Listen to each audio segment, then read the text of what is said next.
இப்போ கடகராசிக்காரர்களுக்கு இந்த சனி பயிற்சியில் எந்த மாதிரியான நன்மைகள் கிடைக்கும், எந்த மாதிரியான தீமைகள் கிடைக்கும்? பொதுவாக கடகம் வந்து பார்த்திங்கன்னா மீனத்தில் பயிற்சியாக இருக்க சனி இப்போ வந்து பார்த்திங்கன்னா இவங்களுக்கு பாக்கிய சனியாக இருக்கு.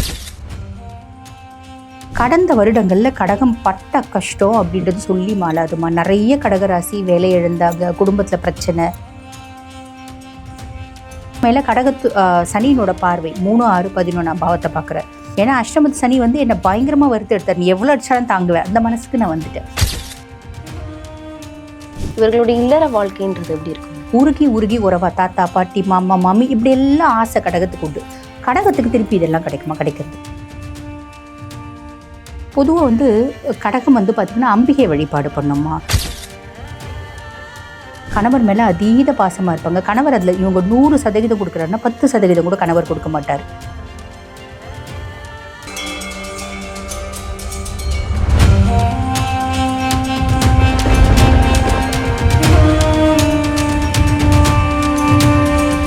யூ தமிழ் பக்தி நேயர்களுக்கு வணக்கம். நான் உங்கள் பிருந்தா சங்கர். இன்று நம்மோடு சிறப்பு விருந்தினராக இணைந்திருப்பது ஜோதிட சிரோன்மணி, ஆன்மீக சொற்பொழிவாளர் டாக்டர் தீபா அருளானன் அவர்கள் தான். வணக்கம் மேம். வணக்கம்மா. எப்படி இருக்கீங்க? நல்லா இருக்கேம்மா. நீங்கள் நல்லா இருக்கீங்களா? இப்போ தொடர்ந்து நம்ம ஒவ்வொரு கிரக சேர்க்கை எப்படி வருது, ஒவ்வொருடைய குரு பயிற்சிகள், அப்புறம் சனி பயிற்சிகள், தொடர்ந்து பல விஷயங்களை வந்து ஆன்மீகம் ரிலேட்டடா, ஜோதிடம் ரிலேட்டடா தொடர்ந்து நம்ம பேசிட்டு இருக்கோம். அதன் அடிப்படையில் மார்ச் 6ஆம் தேதி வரை இருக்கும் வாக்கிய பஞ்சாங்கத்தின்படி இருக்கக்கூடிய சனி பயிற்சி, இந்த சனி பயிற்சினால மக்களுக்கு எந்த மாதிரியான நன்மைகள் இருக்கும், எந்த மாதிரியான தீமைகள் இருக்கும் அப்படின்றத எங்க நேயர்களுக்காக சுருக்கமா சொல்லுங்க. கண்டிப்பா இந்த சனி பயிற்சியை பத்தி மக்களுக்கு நிறைய சந்தேகம் இருக்கு. அதை நீங்க தெளிவா மக்களுக்கு புரியணும் அப்படின்றதுனால தான் வாக்கிய பஞ்சாங்கம் படி அப்படின்னு கேள்வி கேட்டிருக்கீங்க. ஏன்னா வந்து பாருங்க, 29 மார்ச் 2025 சனி பகவான் பயிற்சி ஆயிட்ட மாதிரி, கும்பத்திலிருந்து மீனத்துக்கு பயிற்சி ஆயிட்ட மாதிரி நாங்களே திருக்கணித பிரகாரம் நாங்கள் வந்து சனி பயிற்சி பலன்கள் சொன்னோம். அப்படி இருக்கும்போது இப்போ நாங்களே வாக்கிய பஞ்சாங்கம் பிரகாரம் சனி பயிற்சி சொல்றோம். இது என்ன மக்களுக்கு ஒரு விதமான குழப்பம் இருக்கும் பார்த்தீங்களா? பொதுவாக வந்து பாருங்க, இந்த பஞ்சாங்கத்தில் 2 பஞ்சாங்கம், வாக்கிய பஞ்சாங்கம், திருக்கணித பஞ்சாங்கம். வாக்கிய பஞ்சாங்கம் அப்படின்றது ரிஷிகளாலும் முனிகளாலும் இயற்றப்பட்டது. அதையே தான் வந்து பார்த்தீங்கன்னா இப்போ நவகிரக ஸ்தலங்களில் ஃபாலோ பண்ணுறாங்க. முக்கியமாக திருநள்ளாறு தர்பாரண்யேஸ்வர் கோயிலில் வாக்கிய பஞ்சாங்கம் தான் ஃபாலோ பண்ணுறாங்க. 6/3/2026 தான் சனி பயிற்சி, புரியுதுங்களா? ஆனால் திருக்கணிதம் அப்படின்றது அட்வான்ஸ்டு வெர்ஷன் ஆஃப் வாக்கிய பஞ்சாங்கம்.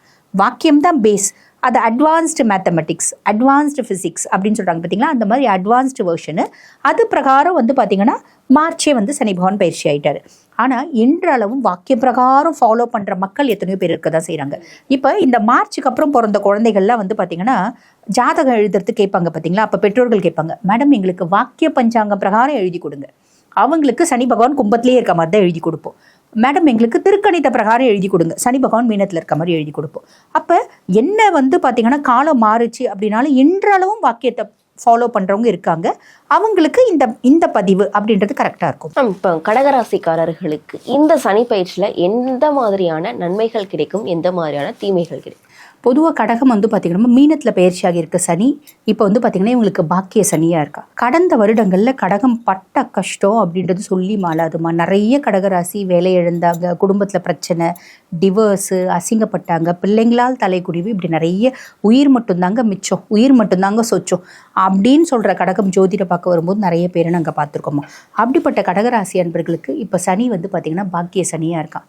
அவன்தான் கடந்த வருடங்களில் அவங்கள வறுத்து எடுத்தான். இப்போ அவன்தான் நிறைய நல்லது செய்ய போகிறான் அப்படின்னு சொல்லலாம். பாக்கியம் அப்படின்னாலே அதிர்ஷ்டம், குட்லக், ஃபார்ச்சூன், மேன்மை, முன்னேற்றம் அத்தனையும் வந்து பார்த்திங்கன்னா சனி கடகராசி அன்பர்கள் கொடுக்க போகிறான்.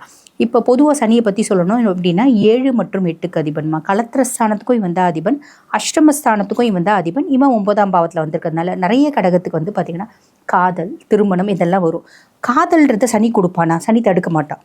திருமணம்ன்றத சனி கொடுப்பானா? சனி தடுக்க மாட்டான். அவன் 7 நாட்டு சனியாக இருந்தாலும் சரி, அஷ்டம சனியாக இருந்தாலும் சரி, திருமணத்தை தடுத்து நிறுத்துகிற கிரகமே கிடையாது சனி, புரியுதுங்களா? அப்போ அந்த மாதிரி நிறைய விஷயங்களும் வரும். அதே மாதிரி அவங்களோட ஹிடன் ரிலேஷன்ஷிப்ஸ், ஹிடன் சீக்ரசிஸ் யாருக்காவது கடகத்துக்கு இருக்குது அப்படின்னா அவங்களுக்கு இந்த வரிகள் வெளியே தெரியாமல் அப்படியே ரகசியமாகவே இருக்கும் அப்படின்னு சொல்லலாம். அதுக்கப்புறம் இந்த பாக்கிய சனி என்ன கொடுப்பான்? ரொம்ப நாளாக என்னோட ஆசை. இப்போ நிறைய பேர் வந்து பாருங்கம்மா, சின்ன வயசுலேயே ஒரு ஒரு ஸ்கூல் போகிறாங்க அப்படின்னு வச்சுக்கோங்களேன், ஒரு பெரிய கன்சர்னை பார்ப்பாங்க. இந்த இடத்துல நம்மளும் வேலை செய்யணும், அந்த இடத்துல வேலை செஞ்சுன்னு பிள்ளைங்க ஜம்முன்னு வருதுன்னு வச்சுக்கோங்களேன், அவங்கள பார்த்தா நம்ம மனசில் ஒன்று பதியும், இந்த மாதிரி நம்மளும் ஒரு வேலை செய்யணும். ஒரு நடிகையில் பார்த்தா இந்த மாதிரி நம்ம நடிகையானோம் அப்படின்னு எத்தனை ஆசை இருக்குமா. யாராவது ரொம்ப அழகழகாக ட்ரெஸ் பண்ணால் இந்த மாதிரி நம்மளும் பின்னாடி ட்ரெஸ் பண்ணணும். அந்த மாதிரி அவங்க சின்ன வயசுலேருந்து அவங்களுடைய கனவு என்னவோ நீண்ட நாள் ஆசை பலது நிறைவேறும் அப்படின்னு சொல்லலாம். ஒவ்வொருத்தருக்கும் அந்த மாதிரி 1-2 ஆசையாக இருக்கும், ஏகப்பட்ட ஆசை இருக்கும் இல்லையா. அந்த மாதிரி அதில் பல நிறைவேறும் அப்படின்னு சொல்லலாம். ஹையர் எஜுகேஷன் படிக்கணும் அப்படின்னு ஆசைப்படுற கடகம் ஹையர் எஜுகேஷன் போகிறதுக்கான வாய்ப்பு உண்டு. ஃபாரினில் போய் படிக்கிறதுக்கான வாய்ப்பு உண்டு. அப்பானோட பரிபூர்ண சப்போர்ட் அப்படின்றது கிடைக்கும். அதுக்கு மேலே சனியினோட பார்வை 3, 6, 11 பாவத்தை பார்க்குறார். என்னோட தைரியமும் தன்னம்பிக்கையும் வேற லெவலில் இருக்கும். ஏன்னா அஷ்டமத்து சனி என்னை பயங்கரமாக வருத்து எடுத்தார். நீ எவ்வளோ அடிச்சாலும் தாங்குவேன், அந்த மனசுக்கு நான் வந்துட்டேன். அதே மாதிரி தைரியமும் தன்னம்பிக்கையும் நிறைய இருக்கும். என்னோட தம்பி தங்கச்சி சப்போர்ட்டாக இருப்பாங்க. சின்ன சின்ன டூர் போவேன். என்னோட ஆக்கப்பூர்வமான சிந்தனைகள் அதிகமாகும். இதெல்லாம் ப்ளஸ். கான்ஃபிடென்ட் இருந்தாலே நம்மளால் பல விஷயத்தை சாதிக்க முடியும். 6ஆம் பாவத்தை பார்ப்பார். 6ஆம் பாவத்தை பார்க்குறாரு. அப்போ கடன் இல்லாத, நோய் இல்லாத, எதிரி இல்லாத வாழ்க்கையை கொடுக்கணும் அப்படின்னு சனி பகவான் முடிவு பண்ணிட்டார். ஏதோ ஒரு விதத்தில் நீங்கள் கொஞ்சம் முயற்சி பண்ணீங்க அப்படின்னா கடன் அடைஞ்சிடும். பூர்வீகத்தில் சொத்து பற்றி ஏதாவது இருக்குது அப்படின்னா அது உதவாத சொத்தாக கூட இருக்கலாம். அது ஒருத்தவங்க இப்போ நல்ல ரேட்டு கேட்பாங்க, கொடுத்துரு, என்ன இப்போ உனக்கு யூஸ் ஆகாம தானே இருக்குது, கொடுத்துட்டு கடன் அடைச்சிடும். அந்த மாதிரி ஏதோ ஒன்று பெரிய நோய் இருக்குமா, இவ்வளோ நாள் வைத்தியம் பண்ணி அந்த நோயில் பெருசாக எனக்கு முன்னேற்றமே இல்லை, இப்போ நான் சாதாரணமாக வீட்டு பக்கத்தில் இருக்க டாக்டர் தான் போய் பார்க்க எனக்கு பெட்டராக இருக்குது அப்படின்ற ஒரு அமைப்பு. நாளும் கோளும் நட்சத்திரமும் நல்லா இருக்குது அப்படின்னும் போது நம்மளுக்கு எல்லாமே சூப்பராக அமைஞ்சிடும். அதுக்காக குணமே ஆகாத ஒரு நோய் எனக்கு பார்த்தீங்கன்னா க்ரோனிக் கிட்னி டிசீஸ் இருக்குது, சிறுநீரக செயலிழப்புன்னு சொல்லுவாங்க பார்த்தீங்களா, அது இருக்குது. சனி நல்லா பண்ணிடுவாரா அப்படின்னு கேட்கக்கூடாது. எப்படின்னா மருந்து மாத்திரை தயவுனால நீ நல்லா இருப்ப, அந்த மாதிரி ஒரு பெட்டர்மெண்ட் அப்படின்றது சனி பகவான் கொடுப்பார்.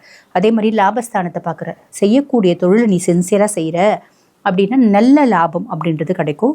உன்னோட மூத்த சகோதர சகோதரிகள் உனக்கு சப்போர்ட்டிவாக இருப்பாங்க, உன்னோட ஃப்ரெண்ட்ஸ் உனக்கு சப்போர்ட்டிவாக இருப்பாங்க. இப்படி நிறைய விஷயம் சொல்லலாம். இவர்களுடைய இல்லற வாழ்க்கைன்றது எப்படி இருக்கும்? கடகம் எப்பயுமே பார்த்தீங்கன்னா காலபுருஷனுக்கு 4ஆம் பாவம்மா.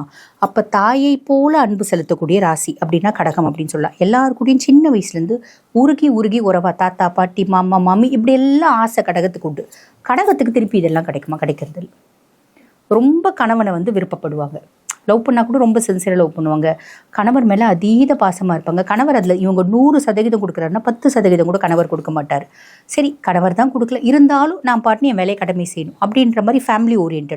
கடகத்துக்கு எப்பயுமே ஃபேமிலி ப்ரையாரிட்டி. ஓகேங்களா? குழந்தை மேலே அதிகமாக பாசமாக இருப்பாங்க. அதுவாது திருப்பி ரிஃப்ளெக்ட் பண்ணுறதில்ல. ஸோ கடகத்துக்கு always they are a giver. அன்பை அவங்க கொடுத்துட்டு தான் இருக்கணுமே தவிர பெருசாக எதிர்பார்க்கக்கூடாது அப்படின்னு அவங்க முடிவு பண்ணிக்கணும். இவர்களுடைய இடர்பாடுகளை தடுப்பதற்கு எந்த மாதிரியான வழிபாடுகளை மேற்கொள்ளணும்? பொதுவாக கடகம் பார்த்தீங்கன்னா அம்பிகை வழிபாடு பண்ணோமா. எது ஒன்றும் ரொம்ப சென்சிட்டிவ் பர்சன்ஸ் கடகம். ஒரு எப்பயுமே மற்றவங்களை சார்ந்து வாழணும் அப்படின்னு ஆசைப்படுவாங்க. எப்பயுமே சாயறதுக்கு ஒரு தோல் ஒன்று தேவை. அது ரிஷமாக இருந்தாலும் சரி, கடகமாக இருந்தாலும் சரி. அப்போ இவங்க பார்த்தீங்கன்னா அம்பிகை வழிபாடு பண்ணுறாங்க அப்படின் போது இவங்களோட தைரியமும் தன்னம்பிக்கையும் எதையும் பார்த்தீங்கன்னா தாங்கக்கூடிய மனோபக்குவமும் கிடைக்கும் அப்படின்னு சொல்லலாம். அம்பிகை வழிபாடு அப்படின்னும் போது லலிதா சாஸ்திரமும் பாராயணம் பண்ணலாம். அது ரொம்ப பெருசாச்சேம்மா அப்படின்னு நிறைய பேர் கேட்குறது உண்டு. அப்போ அபிராமி அந்தாதி பாராயணம் பண்ணலாம். அதுவும் 100 பாடல் 101 பாடல் இருக்குது இல்லையா. அப்போ மொத்தத்தையும் சேர்த்து படித்தாதானே பயன் அப்படின்னா தினம்தோறும் ஒரு அபிராமி அந்தாதி பாடல் அது பாராயணம் பண்ணுறது அப்படின்றது அம்பிகையினோட கடாட்சமும் கிடைக்கும். இவங்களுக்கு வாழ்க்கையில் நிறைய நல்ல விஷயங்கள் அப்படின்றது நடக்கும். இவர்களுக்கு 100க்கு எவ்வளோ மதிப்பெண் கொடுக்கலாம்? இவங்களுக்கு பார்த்தீங்கன்னா 80% கொடுக்கலாம். ஸ்டார் ரேட் அப்படின் போது 4 ஸ்டார் கொடுக்கலாம். 1/6/2026 போது குரு பயிற்சி ஆன உடனே அவரோட 9ஆம் பார்வை சனி மேலே படியுது. அப்போ சனி யார் யாருக்கெல்லாம் கெடுபலன்களை கொடுக்கணும்னு நினைக்கிறாரோ அமைதியாகிடுவா. அப்போ ஒரு பெருத்த ரிலீஃப் எங்களுக்கு வந்துடும். அடுத்த குரு பயிற்சி வரைக்குமே உங்களுக்கு பெருத்த ரிலீஃப் இருக்கும். அப்போ எல்லாரும் இந்த காலகட்டத்துக்கு மேலே ரிலாக்ஸ் அப்படின்றது ஆகிடலாம். நல்லது செய்யக்கூடிய ராசிகளுக்கு இன்னும் கொஞ்சம் சனி நல்லது செய்வார்.